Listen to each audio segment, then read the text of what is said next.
past week, the Cowboys fell to 3-7 on the season after falling at home to the Texans, making it that Jake Paul is the winningest evil person to step foot in that building this season. Welcome to the Moonstam Cast. I am Jordan. This is the Yippee-ki-yay to my Yippee-ki-yo, Brian. Brian, how are you doing? Doing all right, man. How are you? I'm doing okay. I'm doing better than Minute Maid Park, which no longer exists. Rest in peace, that beauty. I'm actually very sad to see it go, just because it was a good name. I thought it was a cool name. Not as cool as Enron Field, but it was a cool name nonetheless. I don't exactly hate not having to fight with the Rays over the juice box, though. Yeah. Because every time someone would call it the juice box, it would just be Rays Twitter and Astros Twitter just fucking button heads over it. So, I mean, the ice box isn't a bad name. It'll learn to grow on me, but I'm not going to call it Daikin Field. Yeah. I'm probably just going to call it the ice box. I'm probably going to call it Minute Maid for the next several years. But I know one way that I will call it Daikin Park forever. And that is if Jim Crane uses the money he just made from this deal to re-sign both Alex Bregman and Kyle Tucker. You have me forever then. I'm not going to question it. Okay, I'll take that deal. Yeah. If he resigns both with deal? Would you take that deal? I take that deal. Take the deal every day. Deal. No, I take that deal. I mean, it's just I think there were rumors of it coming. It finally came, like an old man. It took forever, but it finally came. I'm sorry. But yeah. Rest in peace, Minute Maid. Rest in peace, Juice Box. Rest in peace, kind of our childhood stadium. Yeah. In a way. The name, not the stadium itself. Funny enough, I'll have to see if I can still find it. I have an inaugural season of the Astros in what was Minute Maid, and at the time was Enron Field. And on the little snippet that's a part of the thing that hangs on the wall, it calls it Enron Field. And it just always made me laugh. It's such a funny thing. We should actually, this is a joke that's going to land for maybe one singular person in the entirety of the world. We should call it Accenture Stadium. That's for our friend Christian, who will get that joke, maybe. We'll see what happens with that. But sticking with baseball, Paul Skeens, Rookie of the Year. Everyone saw it coming.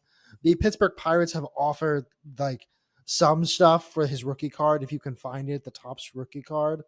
It's a signed card, and if you get it, it's like 30 years behind home plate, season tickets, and a bunch of other like merch and a bunch of other stuff. And then his lovely girlfriend, Livy Dunn. Yeah, Livy Dunn. Yeah, the baby Gronk lady. The lovely part is literally what I read from a tweet when I saw this. I was like, someone's already online.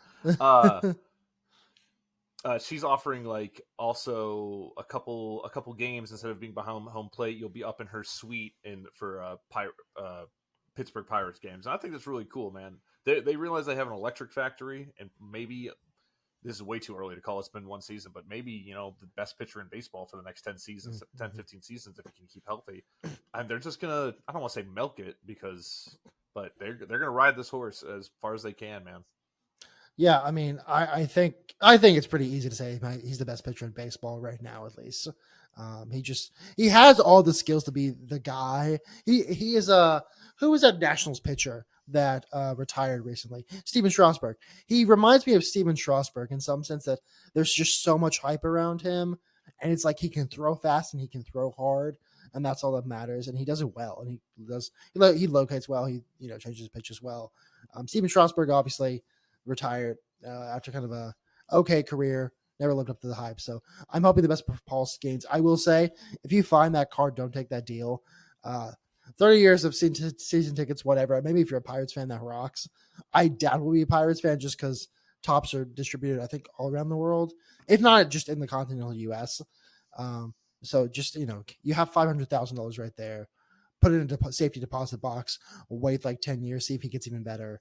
And next thing you know, you have like, I don't know, inflation maybe like a $5 million card, if not more. Yeah. Did you see that the baseball 2025 class or inaugural? Not inaugural. The first ballot. Ballot people are going. Yeah. Yeah. Dude, there's one name that stood out right away for me. I mean, it's the one that first ballot. It should be first ballot and unanimous as well, which Second is Ichiro. Unanimous should have been the first. Ichiro Suzuki. 4,367 career hits across two different leagues. 3,086 of them coming in the MLB. Dude is a fucking legend. He is in my opinion, the greatest contact hitter of all time. Yeah. He should be a first ballot and unanimous into the Hall of Fame. But I had a couple more notable people. Obviously, I'm going to push the Billy Wagner narrative because H-time closer for a very long time. It's kind of a crime that he hasn't been in already. This is, I believe, his last year to get in, and I really hope the baseball writers let him in. Felix Hernandez, he has a perfect game, and he was an incredible pitcher. The only thing is that did he have the longevity? I don't see baseball writers being the most generous about just, oh, what a sad story, we're going to put him in because of a sad story. But I hope he gets in. He has a perfect game. I believe anyone who pitches a perfect game should get in. It is the hardest thing, or one of the hardest things to do across sports. I'd argue the hardest thing to do across sports. Dustin Pedroia, just because I just remember him I don't think he's actually that short, but I just remember seeing him swing and hit nukes over the Green Monster in Boston, and it looked like he was like a foot, like a whole stance Jeff Bagwell off the ground, launching at launch angle at like, I don't know, 140 degrees, and it was just like, man. And then my last one is Alex Rodriguez. Obviously steroids or whatever, and obviously a long-time Yankee, but he was a great player for a long time, and he deserves to be in. But that's the ones that jumped out to me, at least. I mean, I am of the opinion the Baseball Hall of Fame is inaccurate because Barry Bonds is not there. Yeah. Mark McGuire's not there. Maybe Jose Canseco. I mean, I'll give Jose Canseco. He's not there. The baseball writers are doofuses, and they are well-known doofuses. Doofy, some may say. Because there's that one guy who like every year returns a blank ballot because I don't know, he hasn't been able to vote for Mickey Mantle in his lifetime. So I think the baseball writers, I hate them with a passion because I think they're the dumbest people alive. They're somehow worse than the AP poll voters for college football, and that's another discussion to get into later, which is not as hard this week. But I did point out CC Sabathia. I imagine he's going to be first ballot. Not unanimous in any sense, but I do think he'll be first ballot. Just going through the first ballot guys, you have like Troy Tulowitzki, maybe Brian McCann. That's World Series winning Brian McCann. He won't be in the Hall of Fame, but I'd like to say he's on our Hall of Fame of our heart. Adam Jones is in there. Andy Kinsler's in there. Henry Ramirez, Fernando Rodney. Just like guys you've known about. Like Curtis Granderson's in there as well. I do. Yeah. So McCain has a history with the Yankees, and a history of other good, being a great catcher at other spots. Do you think when he gets brought up in Hall of Fame discussion, do you think people are going to jump on the 2017 he was on the cheating team, or do you think they're just that's just one that's going to float on by and people are going to be okay with it? Brian, that's going to be, I mean, it's the same. I saw a tweet yesterday with the dumbest people alive responding to it. And it was asked, Jose Altuve, should he be in the Hall of Fame? The answer is obviously yes. Just based on, but everything. The first 100 answers were like, cheater doesn't count. Cheater doesn't count. Cheater. And like, listen, Brian McCann probably wasn't going to go into the Hall. I don't think he was going to do the Hall anyway. He didn't seem like the kind of guy that the baseball writers, again, Doofy, would put in the Hall of Fame. But I mean, if the sting of the cheating scandal is going to place itself on Jose Altuve forever, I imagine Brian McCann's not getting unscathed. Same with George Springer, Carlos Correa. Again, we'll see at the end of the careers. I don't think they're having Hall of Fame careers right now, but we'll see at the end of the careers if they're also having that issue. So, but as of right now, yeah, I mean that's going to hang over his head, even if he didn't do a single thing, which I don't know if Tony Adams had that whole thing. So I don't know what he's done, but I imagine it's just not enough to get in the Hall of Fame. And that's about all I have on the Hall of Fame class. Do you have anything else? No, that's it. Okay. I want to talk about fights this weekend because there were two very big fights. One was Mike Tyson versus Jake Paul. On that, I want to say this. While we all buffered together on Netflix and hope to catch it, there's something beautiful about the 2 weeks after the election, a very contentious election that divided the nation.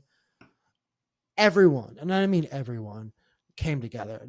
Gender, age, race, religion, economics, like just name it after. They all come together to say one thing, which is, I want that fucking YouTuber to die in the ring. I was at a cigar shop because I had a friend and I had dinner before. I was all in there. We stopped in, said hello to some people. There are people who are the age 55 and over. They've never heard of Jake Paul before this. They've never heard of him. And they were hoping Mike Tyson killed that boy in the ring. And the funniest part is he is the least worst of the Pauls. He's just annoying. He doesn't do anything other than be annoying. He's just annoying. Logan Paul allegedly commits crimes, financial crimes. Jake Paul just kind of annoying online and puts up celebrity fights. But everyone came together and said, I hope Mike Tyson kills that kid. He didn't. It was a bad fight. Unsurprisingly, one guy's almost 60 years old. One guy only fights retired MMA fighters and people who have never boxed before. So it was not a good fight. I don't know if you watched it. I had the displeasure of watching it. No, I didn't waste my time. I wasted my time. I mean, to be fair, I'm not wasting my time for like that all the time. He'll reel me in no matter what. The bad thing is the NFL is supposed to host games on Netflix for Christmas. Yep. Not a good start. Not a good start for them. Same with WWE. WWE's starting on Netflix next year. So not a great start for them. Hopefully it gets better. Mike Tyson showed his ass to all of us. Great time. The other big fight was the John Jones fight. Now, we can talk about that all day. We don't talk about fighting on this podcast. I want to talk about the fact that he gave his belt to Trump to hold. This is not political. Left, right, center, whatever you think of that moment. I just want you to understand. In about 6 months, John Jones is going to do another thing so heinous that it's going to be The Hague itself won't even try him. He's assaulted enough women, including pregnant women at this point, that, I mean, that boy has a statutory rap sheet longer than a CVS receipt. And I'm just waiting for the day that he does something again incredibly heinous. Again, probably within the next 6 months. That is a John Jones cycle. One of the best fighters of all time, puts on an amazing match, goes and beats a woman. I mean, that's just how it goes. And so whenever, the next 6 months he does that, that picture will reign forever. Left, right, or center. No commentary on, just saying that exists. So it was a weird fight weekend, kind of funny fight weekend if you take into account that a 60-year-old man went the entire distance with a guy who's 27 years old and doesn't understand why he can't be ranked in the boxing world. Well, this is going to sound bad because I know I was supporting Tyson even if I wasn't watching. Mm-hmm. I saw several clips. Listen, that's still a 60-year-old man and that's still a 27-year-old. And Jake Paul is not weak. I really think he laid off in the later rounds. I think he could have knocked Tyson out. He probably could have. It just wouldn't have made. It doesn't look good. Yeah, so I think that's why he held back and it was like, let's go the distance. But like, man, it was from the clips I saw. That was literally because of all the transfusions, and everything. A dead man walking in the ring. Yeah. It was bad. It was a bad showing. Jake Paul is just an interesting character in the boxing world because, again, he fights former MMA fighters. He fights guys who are not boxers and then boxes them and wins. He's the only time he's ever faced like someone comparable to him, he's lost. Like vaguely comparable to him. And he gets mad when the like World Boxing Association or World Boxing whatever won't rank him.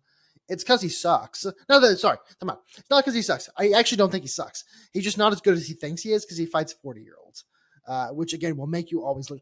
I could probably maybe go box a 60-year-old. I won't look good, but I could do it. I could go a couple of rounds maybe. Maybe not with Mike Tyson, but with somebody. It's just not a good look. So interesting fight weekend. Apparently, the women's fight before the Mike Tyson and Jake Paul fight was the better fight. I heard really good things. It was a better fight. I don't like boxing. I'll just straight up say that I don't enjoy boxing. It's not something that I enjoy in any sense. It's like watching 1920s basketball. It's like, okay, this is a relic of the past. Speaking of basketball, by the way, college basketball, we're still kind of in like, wimp week. We're fighting wimps. We'll get into there are a couple big games going on. There was one game that ended 119-19, and that was it was Kansas City versus someone else. So very fun times. 3 points on basketball before we get on to our hockey segment. Number one, Kentucky beat Duke. This is interesting because John Shire is like the second coming of Coach K, the evil man that he is. Mark Pope is his first season at Kentucky after Calipari fucked off to Arkansas. He's doing a great job. I think there was something where Cooper Flagg, who is the freshman on Duke, like the freshman on Duke, and I'll get to him in a second. He did something that Mark Pope picked up on, and he let a late game steal happen. That probably is one of the reasons that Duke ended up losing. It's just great coaching by Mark Pope to be aware of that. Probably bad coaching by John Shire to not be able to tell his 18-year-old guy who's won ACC Rookie of the Week last week, hey, don't do that. Now Cooper Flagg is a white boy at Duke, which means he is prone to something called Duke Whit Boy Syndrome, which means by February, he's actually a very good boy right now. By February, he's going to be the most annoying human being to ever exist, and I cannot wait for it because there must always be. Yes, Grayson Allen. You have Christian Leitner, JJ Redick. Yeah. You just have if a white boy goes to Duke and he's good at Duke, he's the worst person to ever exist. Purdue to beat Alabama and actually was a really good game, and I must say this. Yes, was the guy that played for Duke that got drafted by the Jazz, the Mormon dude? Was he from Duke as well? No, you're thinking of Cooper Flagg. Huh? No. Oh, no. So Cooper Flagg, they want him in the Jazz anyway. You're thinking of. He was last year's guy. Yeah, I know who you're thinking of because we made an edit to the Book of Mormon about him. Duke. Was he on Duke though? Yeah, no, he was on Duke. You're thinking so of. they just find the good white boy. Yeah, no. So it's a literal thing that there's a Duke white boy syndrome. They get a white boy and he just becomes the biggest asshole. And I don't understand why it happens. It's something in the water over there. I don't know. It's Kyle Filipowski. There we go. I just could not think of his name. Probably for the best reason possible. But yeah. Groomed. He did get groomed. He did. And it's only funny because he's such an asshole. I know. It's only funny because he's such an asshole. So yeah. That's all. Sorry to interrupt. Go ahead. No, that was all. We can do whatever. But Purdue defeated Alabama. It is amazing to me how much I enjoy Duke play with that 7-foot fucktard. And I probably actually have to cut that saying. That 7-foot massive liability and Zach Edey. He's in the NBA now, fouling out every game. We are not calling Zach Edey a fucktard. I'll join you. Zach Edey is a fucktard. Okay, I hate watching Zach Edey. I won't clip it, but we're not cutting that. Mark Tyson. Mark Tyson. There's so many names this week. Mark Titus he had a joke last year going into the Final Four or whatever. No, not the Final Four. Going into the tournament where he said, if you win it as Purdue, if Purdue wins it, is it even worth it? Like, would you be happy winning that way? It was the worst possible basketball I've ever seen. Matt Painter, I don't know how he slept at night all last year. I will move on to this year. Great basketball. It's actually a really good game. So it also didn't look like a Big Ten basketball game. It looked like an actually really good game. But yeah, that was something I want to point out, that apparently when Zach Edey leaves, it just gets so much better to watch Purdue play basketball. Speaking of big men, I mean big men. I don't know if it's Marcus Johnson or Mark Hughes Johnson, plays for Bowling Green. That boy's built to be a lineman, and he is balling out of Bowling Green. And as we are linemen and big boy respecters in this podcast, I'd really like to see him in the tournament just because it's the DJ Burns effect where you just see a big boy balling out and you're like, hell yeah, brother. Hell yeah, brother. So I assume you saw the highlight tape. I did. Okay. That's exactly where I got it from. Okay, so a little fun fact in there that they obviously didn't point out. In that game, do you know what he shot from three? I'm going to guess like 12%. 9%. He went 1 for 11 from three. I don't care. I'm sticking by my opinion. No, I love it. He also got an assist at one point. I really want Bowling Green to make the tournament just for him alone. Where did Kareem Abdul-Jabbar go? I can't. It's not Washington University in St. Louis. No, yeah. I want to know. I want Kareem Abdul-Jabbar, not Kareem Abdul-Jabbar. Robbie Avila. I don't know where he went. Just hope he's doing well. He transferred from Indiana State to somewhere else. I don't know where he transferred to. Sorry to the podcast listeners. You're going to have to go look that one up yourself. But yeah, it's just like guys like that who are they're tanks. I was going to say another thing. I was going to call them circus freaks because like the circus freaks of basketball if the clown shoe fits. Yeah. Where like you just want to see them ball out in the tournament. So it's fun. I don't know if you have anything on college basketball this week, but I want to get on to hockey. I have a Maple Leafs update. Go ahead. At UH, we have something called the Cardiac Cougs, which means the Cougars win or lose in the last minute. They just are really good at it. I would like to introduce the Maple Leaf Murmurs because they have won in overtime 2 games in a row, and it is killing me. I watched the Edmonton Oilers Maple Leafs game, which I hope that guy's okay. His name's like Reeves or something. Maybe the Reeves is the guy in the Maple Leafs who did it. Don't know. Hope he's okay, but it was a good game. It went to overtime. Overtime rules in NHL are just like the weird. It's first team to score. It gets me hype every time. It's a fun game. And by the way, it's 2 points to win and 1 point to lose in overtime. It's not shootout, and the 0 points just to lose regularly. Yeah. I think someone pointed that out in our YouTube comments. No, we talked about that. We talked about we got something wrong, and someone pointed out, and they were right, and I looked it up. I don't remember what it was. There's apparently, from what I've learned about overtime / shootout rules, a little weird sometimes. With that said, Austin Matthews has been out hurt. Marner has stepped it up. I'm not going to say Austin Matthews is not needed because he's very much needed. At the same time, the Maple Leafs are second in the Atlantic Division of the Eastern Conference. They're doing relatively well without him. You have Mitch Marner. Solars apparently is for sure number 1 now. He seems to be a good goalie. I know he's a good goalie. He seems to be a really good goalie. And it seems like Maple Leafs fans are really happy with him. So that's my Maple Leafs update. The Maple Leafs murmurs have been on my mind for the past couple days. Over in Colorado, the Avalanche side of things, we're above 500. We're sitting at 10-9. We continue to fight. This team hasn't met expectations yet, but that was because of that really slow start. Nathan McKinnon has 34 points on the year, and he has doubled his plus minus. He is now at 2. Hell yeah. So we're still double. Baby steps, baby. And then, still of course, doubled. every single time, all hell Kale. Incredible defenseman. We just got to keep it up. Like I said, this is a slow start. It's kind of like the Astros, really slow start, but the expectations are so high. But they're starting to find their momentum, kind of like we started towards the end of May in the ML or for the Astros. We started finding it. We started looking a little bit more put together. But we'll see. We'll just keep eyes on. I have yet to really catch a full game, but I'm trying. Damn it! Oh, and I got one last thing in the NHL, and that is I don't know exactly how far away he is, but we're supposed to start Ovechkin watch. He's getting close to the goals record. So I will watch Ovechkin. He's one of the few players who it's not on the Maple Leafs who I know of. So good for Alex Ovechkin. Last thing on hockey. The Athletic ran a poll with I think 175 players. I wasn't really sure because it doesn't the percentages don't add up to 100. So I don't know I don't know how many votes they got, but they asked the question, where would you like to see a new NHL team play to NHL players? And Houston got 54% of the vote, which please, we'd love that. No offense to my Maple Leafs, but I will drop you immediately when that happens. Yeah. I'll have a soft spot for Colorado for accepting me in warm welcomes. Yeah. But I'm going to be a Houston fan through and through. Yeah, I'm a Houston fan forever. Now, for some reason, Tillman Fertitta is the guy we've all picked as the guy to do this.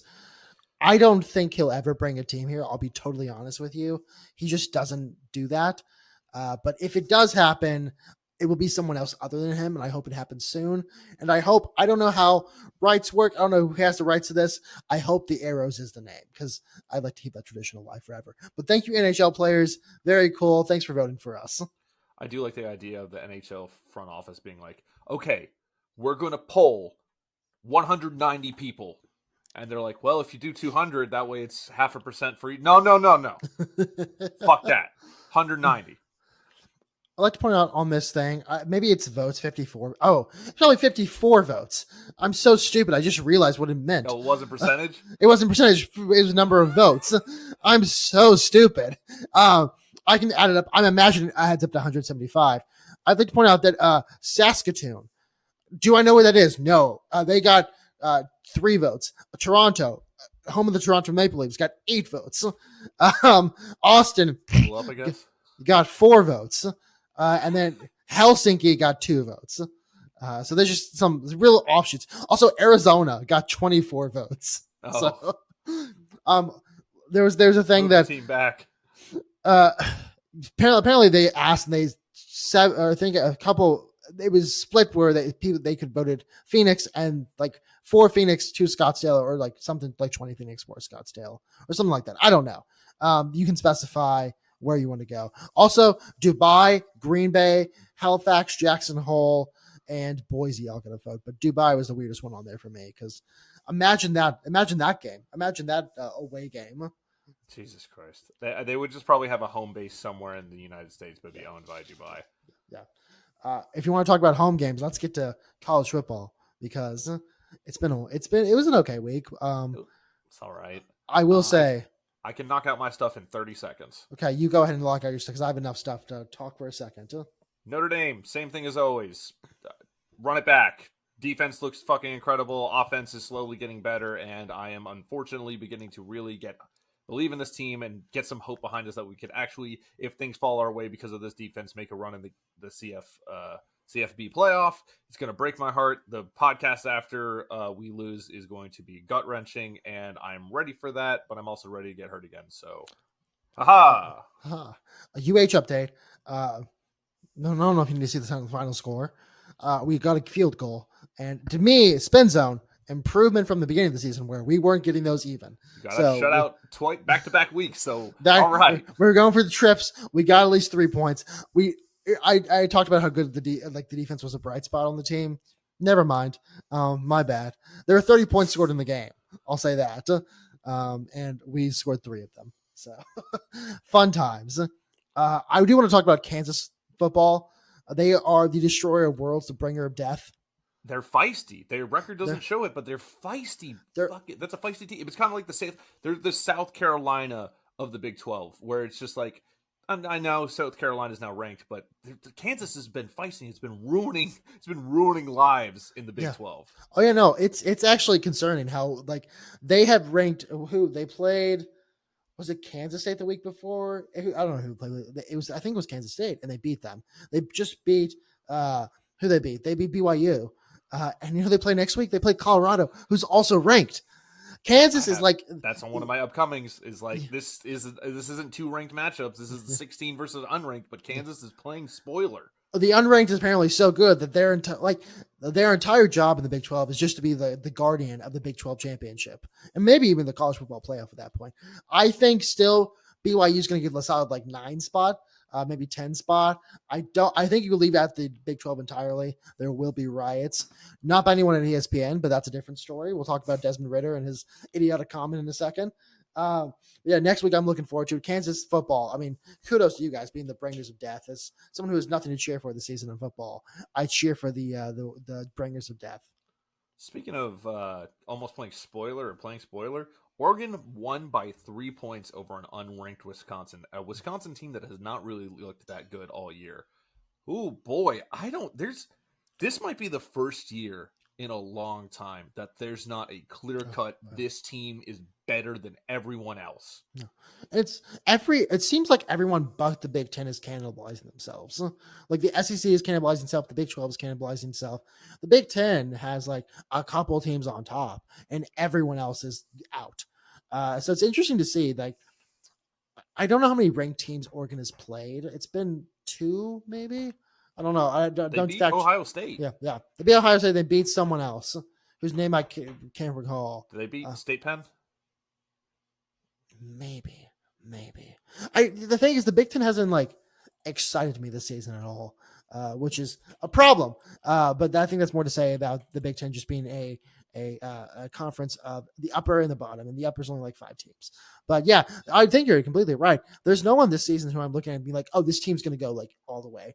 In the past, I feel like for the past ever, and at least in my lifetime since I've been paying attention, which is a good 20 years plus, there's always been one team you can look and be like, that's the better team, or there's 2 teams you can be like, those are the 2 better teams. Doesn't feel like that this year. So they beat Boise State earlier in the year, and very early in the year, September 7th, and a couple weeks ago they beat Illinois. So those are the 2 other ranked team victories besides Ohio State. But I mean, they have Washington next. I think they're on bye. Yeah, they're on bye this week, and then they have Washington after that. So, I mean, again, it's not like they're playing the toughs. They're not playing the hardest schedule in the world. It's not like a gauntlet schedule.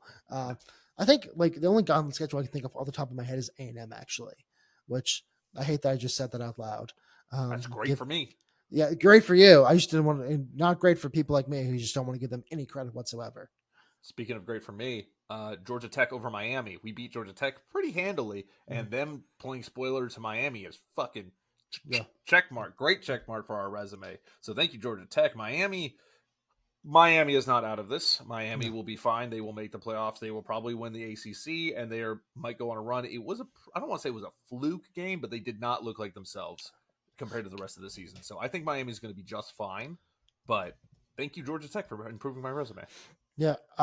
Just quickly on the Miami. I don't know. I think there's a hierarchy in the Heisman race right now, which is Ashton Giante, and Travis Hunter. I think there's like that's the top tier. It's like the Big Ten. That's the top tier. The bottom tier is like you have Jalen Milrow, Cam Ward, and then who is that? Jackson Dart. So just quickly on that, I don't think this was a good week for Cam Ward in terms of his hoping to jump up into that second tier. I don't think he can get in that second tier because Travis Hunter's kind of pulling away with this just in general. He got an interception this weekend. I want to defend him real quickly. I've seen people called like a doink interception because it bounced off and just landed perfectly for him. Still an interception. Still part of being a good player, especially a good defender, is being in the right place at the right time. And he was. He was just at the right place, right time, playing his man well, playing the game well. So I'm not going to take that away from him in any sense. I'm not going to be like, wow, it wasn't the coolest interception I've ever seen. It was an interception nonetheless. Speaking of Colorado, they are real. They are a Yeah. real team.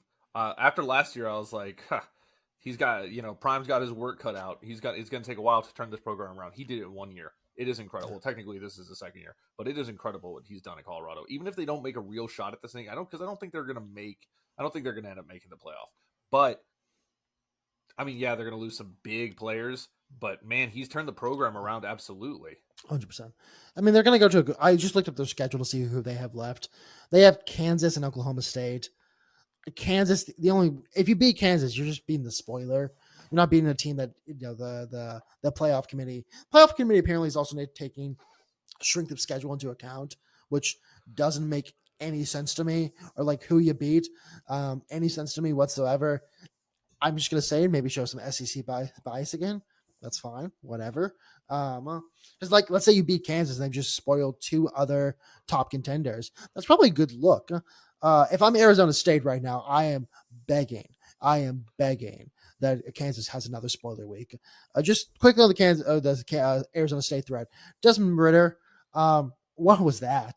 That was just the most. I don't know if you know what I'm talking about at all with him. So on College Game Day, they were picking Kansas State and Arizona State, which there are actually Big 12 championship implications to this game. So Arizona State's, I think, fourth, somewhere. I think they're third. It's Colorado or BYU, Colorado, Arizona State, and then Kansas State somewhere in the mix as well. Desmond Ritter said, "Why are we even picking this game?" Which, first of all, don't say that on TV for any school whatsoever, even if it's like I don't know, an Ivy League game. Don't say that. Second off, I think I made this analogy last week, but I'm going to say it again. There's so much like we all talk about the SEC bias at ESPN and really just in the college football media in general. Maybe that was just an honest mistake. Desmond Ritter wasn't speaking for anybody. Maybe Desmond Ritter hates the SEC, but it's like a wife who catches her husband cheating. He's cheating all the time on her. All right, and the one time she catches him, like, you're not at the office right now. He's like, I'm actually at my work. I'm at work right now. I'm just working late. Sure, you got like the that answer wrong, but the real the entire test, you got the right score, which was there's an SEC bias here, Big Ten bias here. I don't know why you'd say that as well because there are Big 12 championship implications to that game, which Arizona State won. So that's my thing on that again. I just annoys me to no end. My last college football note is that Georgia is the most up and down team of the year. Mm-hmm. They either look outstanding, like they should be the number one team in the nation, or they look piss poor, and they've done it all season. And sometimes they do it in the middle of a game. First halves, I was telling you last week. First halves, they'll look like an incompetent team. What the fuck are you doing? Carson Beck looks like trash. He looks like a bottom tier quarterback in college football. They come out the second half, especially the Alabama game is the game I point to. Completely different team. They look like, oh, we should be top dogs in the nation. Carson Beck looks like a Heisman candidate, but it's just their inconsistency this year goes up and down. The only thing is if they catch a nice wave and they make it to the SEC championship, and then they can ride that momentum into the playoffs, they have a shot at this title. They really do. It is complete. It's two-face. It's two-face. You flip a coin, see where it lands. That's the Georgia you're getting. Mm-hmm. It's kind of like this isn't the best Yu-Gi-Oh moment of the week, but Joey Wheeler throughout Yu-Gi-Oh, he either played impeccable duels, or he was kicking ass and taking names, or he played like dog water and he got his ass kicked. Oh, excuse me, Christian, dog ass. And so I just, yeah, I don't. It all depends if Georgia catches fire at the end, but yeah, that's my college football stuff. What else you got for me? I have a couple more notes. One, Sam Houston got a vote in the AP poll this week. Good for them. Go boys. I'm happy to see that their first season in the FBS is going well. Also, it's just nice to see Texas teams winning. Texas on top for football. You know how people complain about Ohio State and Michigan game times? The issue apparently is that in their contracts, Ohio State and Michigan with the like big TV, so Fox, CBS, name so on and so on. They have a provision in there that the final 3 weeks of the season they can play night games. Which, first of all, I don't like schools doing that. Honestly, you shouldn't be able to like dictate when you play. You should kind of just take it as it goes. If you're a bigger team, you probably should want to play in prime time. Which maybe it's there's a mentality within the Big Ten, and this is more of a college basketball thing, but also college football, where they think they're just so much better they can do whatever they want. And this is just another like portion of that, another showing of that. It annoys me that we're CBS and Fox and all the other guys are letting them dictate that. Because if you are the best game, you should be at nighttime, or you should get to pick. Like just because you're not, I don't know. Just because Indiana, you're not Indiana, which by the way, we'll get to that in a second, doesn't mean you don't get to pick where you play. You get to pick where you play. So just incredibly annoying on that. And just one last thing, Georgia is ranked above Ole Miss. They had the same schedule, same record. If only we knew. Sorry, Alabama, not Georgia. We can cut this, but Alabama's ranked above Ole Miss. If only we knew some way to compare the two and see who would be the better team. It'd be so great if we had that. So that's all my college football notes. We have a down week. I feel like this week's going to be much better in every way. I got 4 big upcoming games. One, what you just touched on, number 5 Indiana at number 2 Ohio State at 11 a.m. So at least you're starting your morning out with the most competitive on paper game, with the 5 playing at the 2. After that, we have BYU, number 14 BYU at number 21 Arizona State. Touched on that a little bit. Should be a good game. A lot of Big 12 implications there. Number 16 at Colorado at feisty Kansas. Man, I'm actually excited to watch that game. I believe Colorado was underdogs. Won't swear to it, but I'll double check that. And then the last one is number 18 Army at number 6 for the playoff and number 8 for the AP poll or whatever. I don't remember what it was. I just saw that we were ranked 2 different things when I was looking up things, and I was like, whatever. I'm just going to write down 6 because the number looks better. Army visiting Notre Dame at night, sets a 6 p.m. kickoff. Should be good. I'm very nervous for this game. I think Army is like a 14-point underdog. Yeah, 14-point underdog, and I don't like that very much, to be honest. But we'll see how it goes. But yeah, that's what I got for you. Your big upcoming games this weekend. Cool. I mean, by the way, UH is playing Baylor. If we're talking about our teams, congrats to Baylor on the W. Good for you guys. You guys Baylor was only an 8-point favorite. Yeah, so it's not just a battle. It's like Taya versus Yuki's grandpa if they were both blind and playing dual or dungeon dice monsters. So just the worst thing you can think of. But yeah, Brian, what's your record these days on college football betting? So I went 8-1 last week. I am now 72-89-7. So I've crawled back. I was down 25 games at one point. Now I'm only down 17. But it's a crawl way back. If I could, the goal is to finish 500. If I could finish 500, I would still technically be down. But I please. I mean, I took a shit ton of favorites this week, and because it's a lot of things like Ohio State is favored 13 points over Indiana. Ole Miss is only favored 10 points over Florida. Texas is only 20 points over whoever they're playing. Colorado is 3 points over. Yeah, it's just I don't know. This is a weird betting week, but that normally means Vegas knows something that we don't, and we might be in for a little bit of a wacky week if these big time favorites are only like, because college spreads get up to like 40s, Yeah. like bad teams will be like minus 35 again, like, and so the fact that these are relatively low for college, these are extremely high for NFL, but relatively low for college, it says something that we might be in for a very interesting week. But yeah, I'm drowning in NCAA. Quickly, one last thing in college football, because we talked about Texas and implications as well. Um, I'd like to give a kind of shout out to Texas A&M students for lining up for those Texas tickets, uh, like for nights since Sunday to get them. That's cool. There's just something about A&M versus Texas that just kind of gets me riled up in a good way. It does have, theoretically, this week, be damned, SEC championship implications, but I am excited to see what comes of that. It feels right for a Thanksgiving week. Wish it was Thanksgiving, but can't choose I know, everything. right? It feels weird. It feels weird. It's a Saturday, which I don't love, but it does feel right to have A&M versus Texas back on the schedule again. It's like A&M versus, it's the Red River Shootout. Just kind of feels like you need it every year to kind of get through the year, even though it's not been there for 11 years at this point. But that was my last thing. That was kind of cool to see. Maybe it's my Texan heart fluttering a little bit. Speaking of Texans heart, let's go over to the NFL. Start off with the Texans. Uh, I hate the Cowboys. I'm Me always too. happy to be the city of Dallas.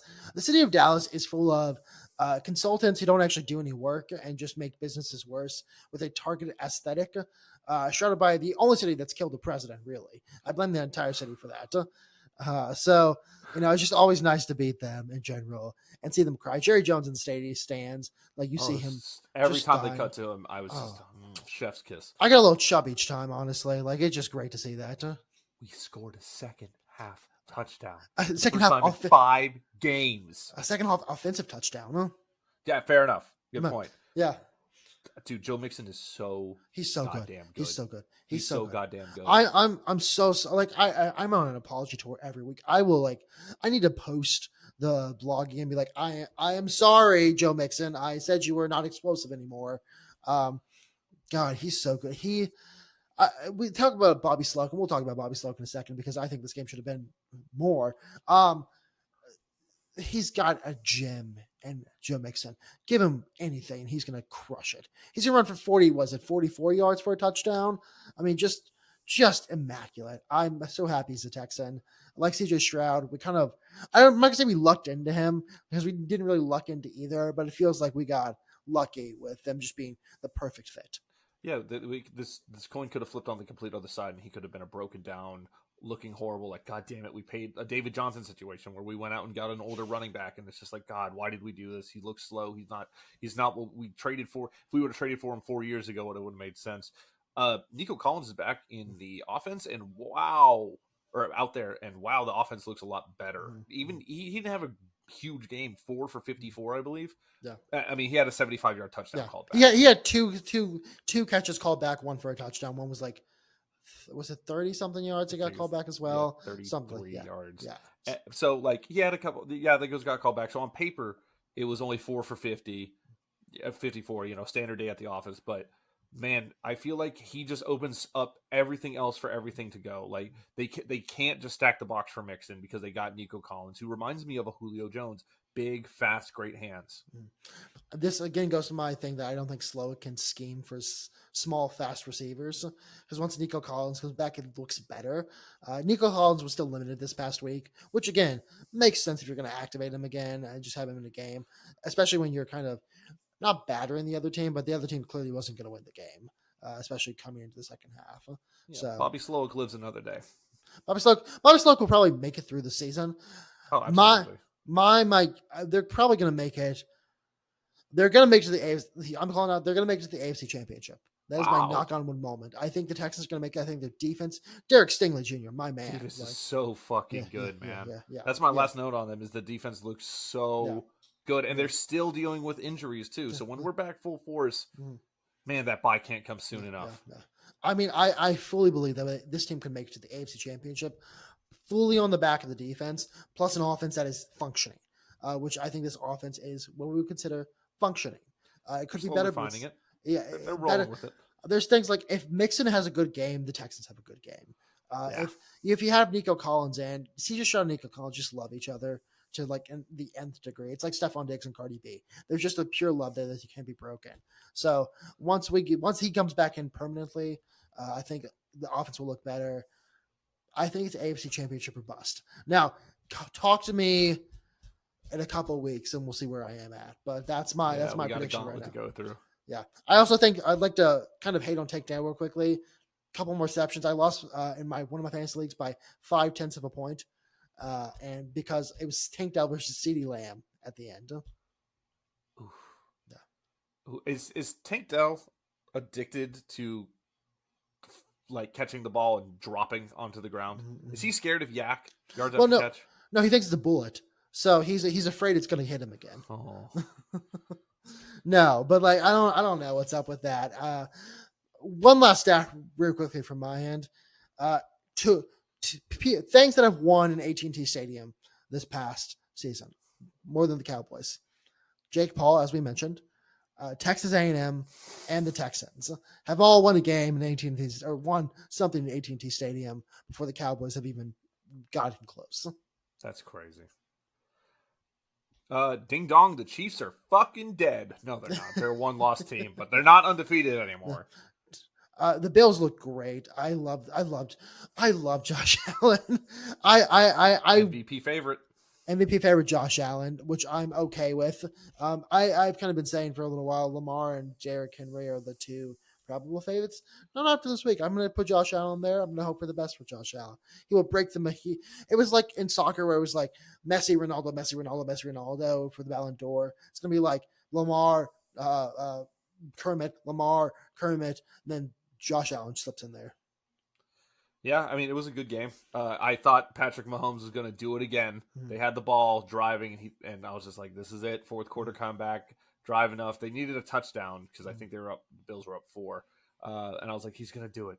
This is just the Bills recipe or the Chiefs recipe to how shit works this season. And then he threw a pick, and it was celebration. And I saw a bunch of people, Chiefs fans on Twitter being like, oh, they act like they just won the fucking Super Bowl. And everyone's replies was showing them when they blocked the field goal against the Broncos, like the celebration that the Chiefs did. But speaking of blocked field goals, oh, lol Bears lol. I'm so sorry. Caleb Williams looked great. So last week's take is looking pretty good. That this is just the Bears' bad luck continues, but Caleb Williams will be fine in the long run. Still need to get rid of Eberflus though. Yeah, I mean, Eberflus has needed to go for a while. Just quickly, I want to point out, and this has no effect on the game whatsoever, but I feel I'd be remiss if I did not say it. I don't know who number 23 on the Chiefs is, but and I've gone back and watched this in slow motion to make sure I'm not crazy. On one of Josh Allen's touchdown run, he straight up punches Josh Allen in the face. Now, I imagine that hurt because there was a helmet there. There's a face mask. It's hard plastic or hard whatever they make it with. But like if someone did that to Patrick Mahomes, Roger Goodell himself would pull a guillotine out in Camden and have them executed. So I'd be remiss if I did not say little weird that happened and no one at the NFL called like how the NBA is calling out travels right now to win games. Kind of wanted to know before after the game, no one said like, hey, we shouldn't punch a quarterback on a run. So that was all from that game. But yeah, no, poor Bears fans, honestly, had they suffered enough? Probably not enough for, being in Chicago, but they can suffer more. But it was fun to see a blocked field goal when you could tell they just had so much hope and just that died like that. Yeah, going across the league, though, the Broncos are for real, man. Bo Nix looks great. He might be the best rookie of the quarterbacks. I've got to stop talking, honestly, because Bo Nix, I had this whole thing like, listen, like, Bo Nix is not Drew Brees, which I'm still correct on. Bo Nix is not Drew Brees. Correct. But he's still a good quarterback. And so maybe it was my Sean Payton bias being like, he's calling him Drew Brees. He's not Drew Brees. He's not going to be Drew Brees. Turns out you don't have to be Drew Brees at all. You have to be Bo Nix. And Bo Nix is killing it right now. So shout out to Sean Payton for seeing something I did. Surprisingly, NFL legend NFL Lombardi Trophy winning coach knew something I didn't about football. So congrats to him. They have a pretty tough road for the rest of the season, but I think they're going to be a playoff team, man. They look pretty good. Bo Nix is, like I said, he might win offensive rookie of the year. He might be the best quarterback. This is way too early to tell. It's 13 weeks into their first seasons. Who knows how their careers are going to go? Yeah. But hey, my turn to apologize. I'm sorry, Steelers. I thought the Steelers were going to be the worst team in the AFC North and one of the worst teams in the fucking league. Oh my God, am I wrong? That defense is the best defense in the league. Russell Wilson looks like he's kind of returned to form to when even like 3 years earlier in Seattle. So no, we're taking out the two Broncos. We're taking out his like last 2 seasons in Seattle. He looks like that Russell from about 5 years ago. They're a good team. They're a complete team. George Pickens is an insane person.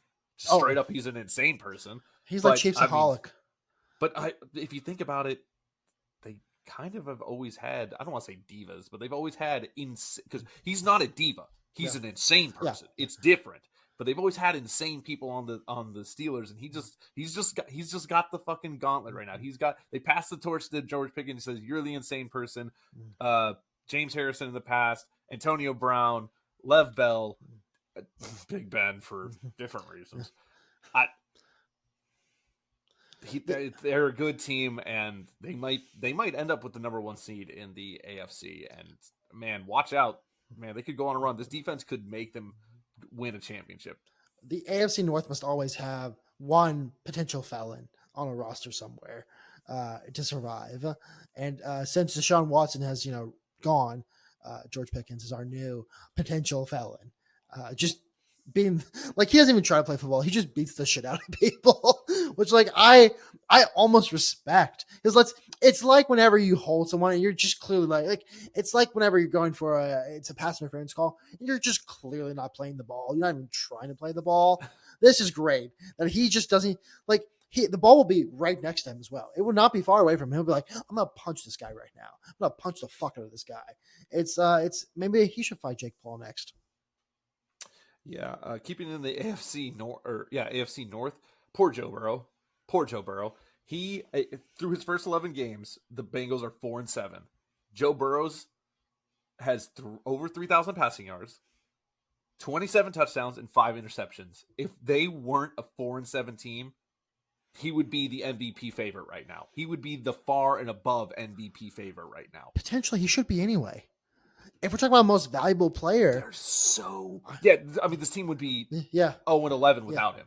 If the standard for this is a thing I've had, if the standard for MVP is the most valuable player, we got to define what valuable means. It doesn't mean they have to be on a team. Are they the best on their team? Like if you're the worst player on the best player on the worst team, but you're just the best player, you're far and away the best player maybe from other teams. Just because you're on like a team that goes 1-16, does that mean you're the worst player or not the most valuable player? I don't know. With that said, Joe Burrow, please go somewhere else. Please, they've locked him up for long term too. So it's just.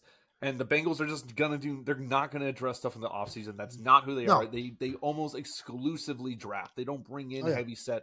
And they're going to lose T. Higgins. As soon as they lose T. Higgins, T. Higgins playing, it's normally like, a good receiver is on the field. Maybe he's going to take away looks from Jamar Chase. T. Higgins on the field makes Jamar Chase such a better player. It's incredible.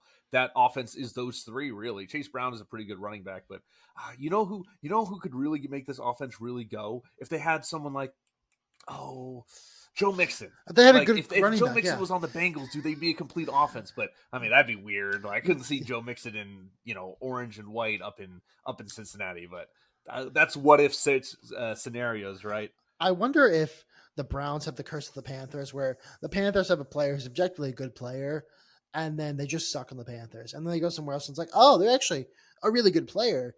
Could they be the curse of the? It could be the curse of the Panthers have extended to the curse of the Bengals. Maybe the curse of the Cats, the curse of the large cats, curse of the Cats. I mean, you can cut this. You can say a bunch of pussies. 49ers, man. All those expectations. I don't really have much to say. They're literally there's not one thing to point out. Sure, if George Kittle is playing this game, maybe they can seal it and not give Seattle the chance. But there's just this team is not performing to where they need to be. I don't even want to spend that much time on the 49ers. It's just because everything that's been said about them has already been said. They're just not performing. Brock Purdy's going to get paid, by the way. He's good. Brock Purdy is good. Yeah. I'm just gonna say I think it was Manti Te'o, who probably heard this from his internet girlfriend, but he said something along the lines of the 49ers are a demoralized team and they're not going to be good this season. And everyone laughed at him because it's the 49ers. I mean, even we were like, it's the 49ers. Fucking right. I mean, just look at their offense, look at their defense, look what's going on there. They're gonna win. And then it probably is something to the psyche, losing that many Super Bowls that close together to them.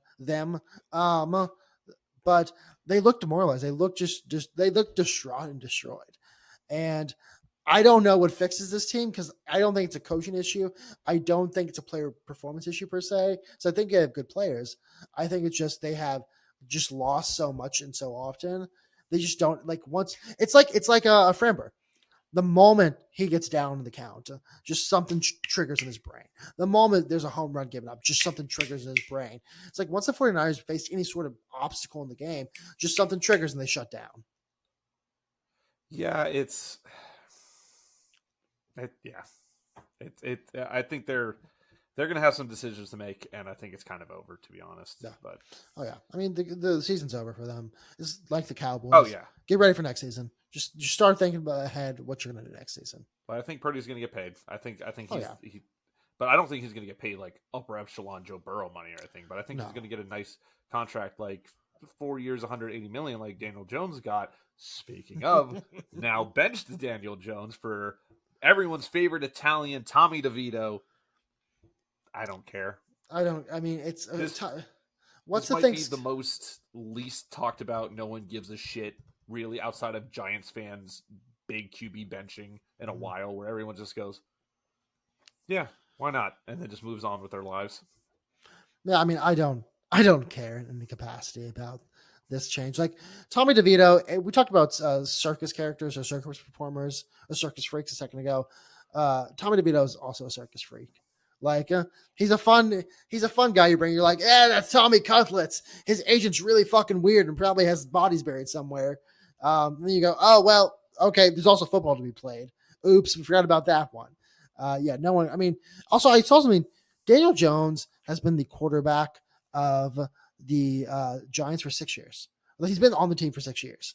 That feels like like indomitably long time. Like I've changed. I have left college and become an adult in many different ways. I have actually a new degree. I have gotten 2 degrees in the time Daniel Jones has been the quarterback for the Giants, and that is saying something. So I just can't wait for Thanksgiving when it's him versus Cooper Rush. It's gonna be just it's gonna be such a stupid game. I'm gonna love every second of it. You know what day that's on, right? Thanksgiving. That's Thanksgiving. That's midday Thanksgiving. So either you have eaten and it's time for your nap. That's time. That's where I think I'm gonna try and schedule dinner. Yeah.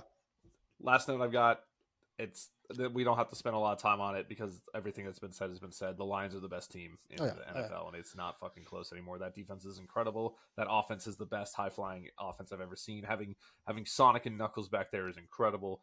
They're going to run it down everyone's throat. They are currently the Super Bowl favorite for the first time since, I think, 1970-something. So, good for the Lions fans. If it's not going to be the Texans, I want it to be the Lions, man. I'm really okay with that. Yeah, I mean, I can't wait for them to lose to the Chiefs in the Super Bowl. I've become a nihilist. I've become a pessimistic nihilist at this point. Like nothing matters in the NFL, and the bad guys are always going to win. Bills, Lions, best Super Bowl of all time. That's all I'll say. I won't care who wins that game. I'll hammer the over, and I'm going to sit there, get drunk, eat good food, and just watch 2 of the most fun fan bases and the 2 of the most deserving fan bases just cheer, go crazy for those teams. And I hope it's a 50. That's never going to be a 50. I hope it's a 42-35 shootout where everyone has a good time. Sean McDermott and Dan Campbell, hear me out on this. I will pose fully erect if that happens on the internet, because I will be fully erect the entire game. This is you. My hands are clean of this. Brian will also be there, but he'll be Nope. he'll be the one shooting the pictures. Sorry to sign you up for that job. It will be not a sight to see because you won't see it. Small dick joke. Blah, blah, blah. Oh. You got anything Yeah, else on the NFL? nothing else in the NFL right now. Yeah, it was a week. Next week looks to be a fun week, but every week looks to be a fun week because it's the NFL. Let's get to our picks then. I'm currently 98-73. I went 10-4 last week. I have no clue what I am because I did not get to finish my notes. We'll figure it out for next week. Next week, I'll come up with a full. Usually 2 weeks, we get what? I almost did 16. You'll do like 16 times 32. You need 32 games of stuff. So big news. All right, so let's run down the games. Start off with Thursday Night Football as we always do. Steelers-Browns. Steelers. Titans-Texans. Texans. Vikings-Bears. Vikings. Got the Bears. Cowboys-Commanders. Commanders. Patriots-Dolphins. I'm going to say Dolphins.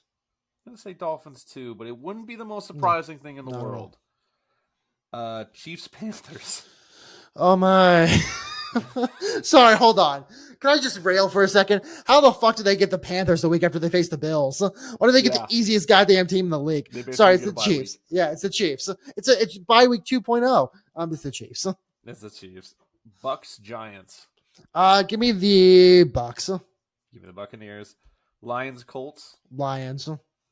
I agree, Lions. Broncos-Raiders. Broncos. Cardinals-Seahawks. Cardinals, yeah. Seahawks. 49ers-Packers. Just give me the Packers. I'm going to take the 49ers. This is their dying. This is going to be the dying breath game for me. If this is it, this is it. Eagles-Rams. Give me the Rams here, actually. I'll take the Eagles. Ravens-Chargers. Ravens. I'll take the Chargers. All right. Going over to my side of things, I went 9-5 last week. I'm now 13 games above, so I've got a little bit of leniency. It starts out heavy with a lot of favorites and a lot of overs, but it ends out with a lot of underdogs. So here we go. Steelers -4, Cowboys Commanders over 45, Lions -7, Chiefs -10.5, Bears +3 and money line. Patriots Dolphins over 46.5, Bucks -5.5, Titans Texans over 41, low number. We might put up 41 ourselves. Broncos -5.5, Cardinals +1, 49ers +2.5, Rams +2.5, and Chargers +3. Let's get it. And that's all I've got for this week, man. I have two things. One, I discovered this guy named Ryan Rash who judges cows. It's like cow judging. I love it. He wears. Do you know that guy named Chrisley? Like everyone loves Chrisley or whatever. That guy on USA sometimes. So this guy just judges cows. He's the most flamboyant cow judger of all time. He has extension eyelashes. And apparently when you judge cows, you like to just say who the winner is. You hit them. He gets a ball of glitter and hits him with a ball of glitter. It is fantastic. Look him up if you can. I absolutely will. Also, just in the weeks of Jordan sometimes does pain. I got, I think maybe a mild concussion this past week, as in Monday, because my head got hit by a trunk, like a car trunk. So shout out to the Discount Tire for helping me figure out what Tua feels like sometimes. But that's all for me. Brian, where can the people find you? You can find me at Auric Polaris across all social medias, especially at twitch.tv/Auric Polaris, AURICPOLARIS. I don't actually think I'm streaming this week. I might. I'll have to get with you. What are you doing? No, you're busy Friday. Fuck. Might stream something on Friday. Might stream some Mario Party with Christian and Neil. Unsure. Won't swear to anything. And then I don't think we're doing our From Software one. But yeah, Jordan, where can the people find you? Well, you can find me at the UH game this Saturday or Friday. So if you're at the UH basketball game and you see me and you're like one of the two people who watch this, don't be afraid to say hello. You can find me at Jordan's Thoughts on Twitter. That's my name, JORDENS Thoughts at Twitter.